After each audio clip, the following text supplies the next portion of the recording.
I just want to ask you a question. How good are you at doing it anyway? Even when people behave badly, you don't get what you want, and things aren't working out the way you think they should. Why in the world would we be kind, be love, be joy, be grateful anyway? I believe that all of us are here for one basic reason: to grow our soul, to grow our connection to God's Spirit, infinite good, love, to be a beneficial presence because our energy makes a difference. Yes, what happens out here, yes, that's important, but it's the energy, the intention in which we do things that make the biggest difference. Would you agree with me? It's the intention. Ask ourselves, why am I behaving this way? Why am I doing this? Why do I want this? Because the intention is what is important. Now, the title of the talk today is the Boomerang effect, and it made me laugh. Even though I chose it, I looked at it and I go, have I ever even thrown a boomerang? I think maybe, yes, some time ago when I was a kid, I'm sure I didn't do a very good job, because they're kind of hard to throw. They're supposed to return back to you. And a boomerang is an indigenous Australian tool or weapon that you throw out, and it was a hunting tool or a tool. Think about it, a tool. Well, our words are our boomerangs. They're little packets of energy that we throw out into the world that come back to us. Now, we can use them as weapons to bring negativity and pain to this world if we want, but how are we going to feel? Because what's our intention if we do that? We're coming up from a place of negativity. We're coming from a place of disharmony and unease. But if we use our words and our thoughts as tools to make things better, that comes back to us too. I'm sure you'd notice in your life that when you are filled with gratitude, even if it's just for being alive, for the simple things in life, if you're filled with gratitude, your world is more joyful no matter what's going on. Right? It's more joyful because gratitude is a fuel for joy and happiness because it finds goodness in the little things. You know, if we think about this boomerang effect, in our teaching, Ernest Holmes says God is love. And that's the self-givingness of spirit that God has given to us. Everything.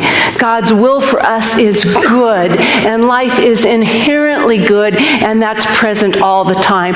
The flow of this creative energy that we call spirit is always flowing, and that's the gift of love, the self-givingness of spirit. The other thing, God is love, and God is law. And the law is the mechanical, impersonal, but always accurate energy of God. The laws, the spiritual laws of the universe, the law of circulation. Life goes in circles. Einstein said, life always bends back on itself. It's always doing that because we're ever creating things, the law of circulation, the law of cause and effect, the law of reciprocity. These are all laws we're working with. Let me tell you what my boyfriend Rumi says. He says, the world is a mountain.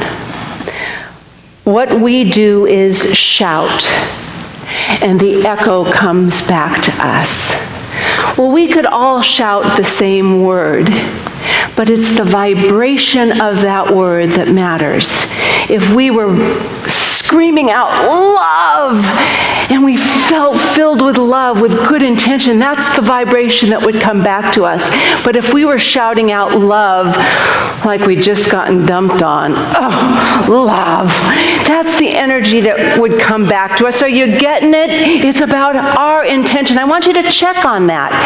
You know, this whole reciprocity of life, I'm going to tell you something. We have to receive before we can give to life at all. If we aren't good receivers, we won't have much to give to life. I had a conversation this week that sideswiped me. It just sideswiped me. It wasn't what I expected. And it was somebody talking to me that had, maybe they were pretending to have my best interest at heart, but it wasn't. It didn't feel that way. It felt like they had an agenda that was a little different than mine. And when I finished the conversation, I left, and I was trying to think my way out of that. Do you know how that feels when you feel kind of cruddy and you want to think your way out of a situation? Has anybody else ever been there? It doesn't work. I mean, I had to sit and go, this is ridiculous. And I said, Spirit, God, beloved, infinite good, pour yourself in me. Pour yourself in me. Pour yourself into my heart. Pour yourself in until I'm so filled that I am overflowing, and let that goodness and that joy sprinkle out in my life. That worked. That worked. When we can absolutely receive the good that's ever present and allow it to permeate our surrounding, ourself, of course, and our surrounding and everything that's around us. But you know what? We block that flow so often, right? It's always there for us, that flow of good. We just need to stop. But that mind of ours gets in the way. Oh yeah, but, oh yeah, we have to stop. We all block that infinite flow of good by that mind that wants to chatter and tell us we're not really worthy of all the good that's present, right? We're not really worthy of it. Why would I be worthy? We're all worthy, but we let that little tiny mind try to convince us that something else is true.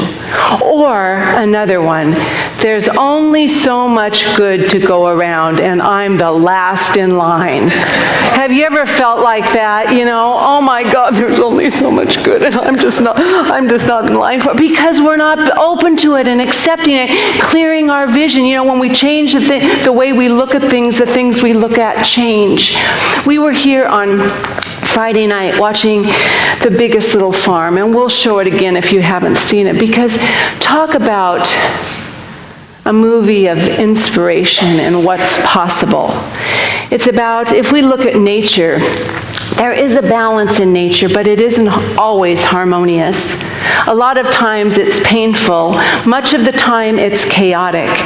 And one of the most inspirational messages I received from the film of not only watching what's possible, but when everything was going wrong on the farm and the mentor that was helping them in this big 200-acre farm, when he had passed on, John and Molly were the owners of the farm. He said he would have to stop when he couldn't think of a solution. He'd have to stop and observe. Take a step back and observe and listen, because the answer is always there. That's what we teach. To every problem, it holds a solution, but we have to be available to it. He said he would observe and listen until he got the inspiration to create. And that just gave me the God bumps, because if we would learn to do that, it's just like when I stopped to be filled up. I couldn't handle it in my ego mind, and my human mind couldn't handle getting shaken off something that was uncomfortable, but Spirit could do it through me and as me. Wow, we need to learn to do that. You know, another thing that blocks this infinite flow of Spirit's good is that fierce sense of independence. Do any of you have it? I can do it by myself. But you know what that says? When we say, I can do it by myself, what does it say to somebody else? I don't need you. Thank you, June. I don't need you. I don't need you. We all have needs, and lots of them. We need each other. We live in this interdependent universe. We need each other. We need love. We need support. We need care. We need friendship. We need each other. Do you get it? All you fiercely independent people, that I love that, but we have to admit that we have needs. Just say it, I have needs, and lots of them, and I love them. Even if you don't, just love them, because your needs make someone else important. And we need to remember that, because we do need each other in this world. So, what would God say about all this craziness? You know, that we're unworthy, we're not enough, we can do it all on our own. What would God say? Well, the first thing is that we need a new channel for what's possible. I think God would say, if God had a voice and God were a human, which God is not, and so it's all made up anyway, but it's okay because we love stories, so it's good. Anyway, God would say, you need a new channel. Switch to a different channel, because you have your mind and your heart set on a channel that your life is supposed to look this way. Right? It's supposed to look this way, be this way. It's like the story that we all know, but I still love it. It's such a cute little story about the man who was in a flood, and we're certainly having plenty of floods right now, and he had to get up on his roof. And he was a man of great faith, great faith. And he said, oh God, help me, please. I know you're here, you'll save me. And so a motorboat or a rowboat comes by, and the guy goes, come on in, we can go to safety, dry land. He goes, no, I'm a man of faith. I'm praying to God, and God will save me. Rowboat went on. Motorboat comes by. Come on. He stops the boat. Come on in. No, I'm a man of faith. I'm praying to God. God will save me. Motorboat goes by. Finally, the water's going up. He's on his tippy toes, and a helicopter drops the rope down. Climb the rope. I'll take you to land where it's safe. And he goes, no, I'm a man of... So the man drowned. Goes to heaven, and he said, okay, I'm going to talk this over with God. And he said, God, you know what? I have faith in you, and I expected you to save me, but here I am. What happened? And God says, I sent you a rowboat, a motorboat, and a helicopter. What did you expect? And how often do we do that? That there's so many things coming for us for our good, but we have our blinders on to expect it one way. You and I need to cultivate faith in something more. That's what Jesus, when his disciples couldn't do what he did and create the miracles he created, and they'd say, what are we doing wrong? He'd tell them, cultivate your faith.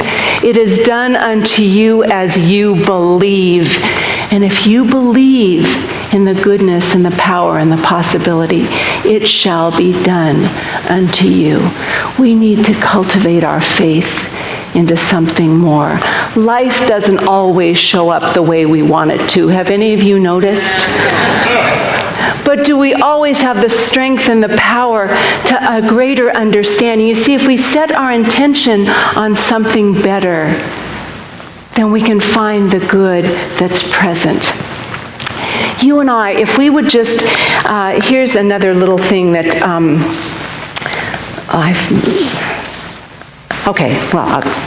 I had something here I wanted to talk about, but I can't find it. What else is new? Jesus said, freely you have received, freely give. And that's what he meant in faith. We are centers, if you think about it, of accumulation, receiving the energy of goodness, and distribution. That's what we do. That's the circle of life. That's why we're here, to let the energy flow and uplift it in a wonderful way. I'd like you to choose something in your life right now where you might be a little upset, a little angry, a little uncomfortable. Does anybody have one of those? You don't have to share out loud, but just feel it in your own life, because we're here to learn and grow. It's part of the life experience. We need, as Buckminster Fuller, that wonderful inventor and futurist architect said, we need to think like a trim tab. A trim tab is a little tab on either a boat or an airplane that can adjust the position by just a tiny movement. Just a little tiny thing can adjust the whole movement of a plane or a boat, because it moves and everything moves. You and I have that power right now to change our lives in this moment by simply adjusting that little trim tab in our mind that says, there is no solution. This is awful. Just by changing the idea to, what's possible? There's something more that's meant to be known. I have the power to be receptive to a new idea in this moment. If we just take that little trim tab. Don't you like that saying, think like a trim tab? Think like you have the power right now. Just by a little movement of your thought and mind, you have the power to change the whole thing, your whole idea about what life is about. It's interesting, when when Jesus was giving his Sermon on the Mount, which was his most important sermon of all times, he spoke for the longest time, and he gave it to the greatest number of people. The message was really about love. But he talked about the Beatitudes, about the Golden Rule, the Lord's Prayer. He talked about the importance of generosity and kindness, but it all boiled down to love. I want to read a little passage of that to you, and I want you to think about that in your life right now. He said, anyone who hears my words and does not do them, anyone who hears all these words of goodness and truth and love and possibility will be like a foolish man who built his house on sand. And the rain descended, and the floods came, and the winds blew and beat on the house, and it fell. And great was its fall. But whoever hears these sayings of mine, remember the sayings of possibilities and generosity and goodness and kindness and love, and does them, will liken to a wise man who built his house on the rock. And you know what the rock is. The rock is love. That's what the rock is. On the rock, and the rain descended, and the floods came, and the winds blew and beat on the house. And it did not fall, because it was founded on rock. And the rock is the power of love. You and I right now have that ability to change our lives for the better. If we choose to ground ourselves, with chaos we can fall down and get up because we have that trim tab to give us the power to do something more. I believe we are all here to be that beneficial presence to ourselves. And if we forget why we're here to grow our soul, if we forget that boomerang effect comes back to us by the intention we have for what we do, it doesn't mean giving ourselves away. It means being clear on why we're here and what we're doing. So I'm going to ask you, before we start our prayer wall, to think, where in your life do you need to adjust your consciousness, to raise your consciousness, to up-level your thought, your belief, your understanding, so you can create a better circle of love and goodness and possibility in your own life, where you can see what's possible in a greater way than what's wrong or not working, what's possible. I'm going to ask our ministers and practitioners to come up and form a line of possibility, a line of goodness, a line of prayer, a line of faith. Right now, a line of faith. We're here to cultivate that faith and uplift ourselves to something better. I'm going to invite you right now to just open yourselves up. We need each other. And just as you are called to come into our prayer line today with a request to let go of fear, to embrace love, to see a greater possibility, to release fear, whatever it is, you're needing our ministers and practitioners, and you're participating in this beautiful flow of the circle of life. So I invite you to come up now, knowing we've already established that God is all there is, that we are one with God, and simply make your request. Make your request right now. I know. And for those of you sitting at your seats, please release your prayer to this infinite mind of God that only knows to say yes, and it is done. Release your prayer just into that energetic, infinite goodness that's ever present.